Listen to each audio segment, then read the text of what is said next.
একদিন কিংবা দুদিন নয়, টানা ৬ বছর, মানে ২১৯০ দিনের বুকচাপা এক দীর্ঘ অপেক্ষা। প্রতিদিনের মতো নিজের ব্যস্ত চেম্বারে একের পর এক রোগী দেখছিলেন চিকিৎসক স্ত্রী। হঠাৎ দরজায় কড়া নেড়ে ভেতরে ঢুকলেন মাস্ক পরা এক নতুন রোগী। ডাক্তারের দিকে এগিয়ে দিলেন নিজের ফাইলপত্র, কিন্তু কে জানতো ওই ফাইলের ভেতরে লুকিয়ে আছে দুনিয়ার সেরা চমক। সাধারণ একটি দিনের এই সাধারণ মুহূর্তটি যে মাত্র কয়েক সেকেন্ডের ব্যবধানে এমন এক জাদুকরী রূপ নেবে তা হয়তো ঘুণাক্ষরে ভাবতে পারেননি সেই নারী। মনোযোগ দিয়ে ফাইল পরীক্ষা করতে গিয়ে হঠাৎ খটকা লাগে স্ত্রীর। কাগজের বদলে এ তো পাসপোর্ট। সন্দেহ হতে মুখ তুলে তাকান তিনি। মাস্ক সরাতেই চোখের সামনে ভেসে ওঠে সেই চেনা মুখ।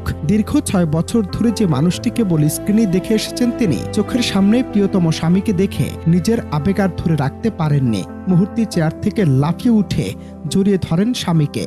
অবাক বিস্ময়, বাঁধভাঙা কান্নার পরম ভালোবাসার এক আবেগঘন আলিঙ্গন, যে দৃশ্য দেখে অজান্তে চোখ ভিজেছে গোটা নেট দুনিয়ার। প্রবাস জীবন মানে এক বুক চাপা কষ্ট, আপনজনদের ছেড়ে যোজন যোজন দূরে থাকার এক দীর্ঘ প্রহর।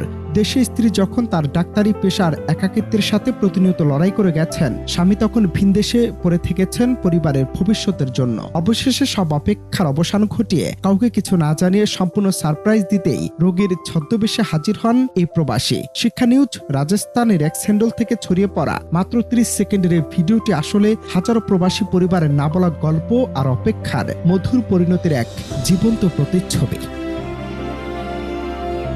সামাজিক মাধ্যমে রীতিমতো তোলপাড় ফেলে দেয়া এই ঘটনাটি আমাদের নতুন করে বিশ্বাস করতে শেখায়, ভালোবাসার জোর থাকলে যে কোনো দূরত্বই হার মানে। ৬ বছরের প্রতীক্ষার পর প্রিয় মানুষকে ছুঁয়ে দেখার যে প্রশান্তি, তা ওই দম্পতির চোখ মুখের অভিব্যক্তি না দেখলে হয়তো বোঝানোই যেত না।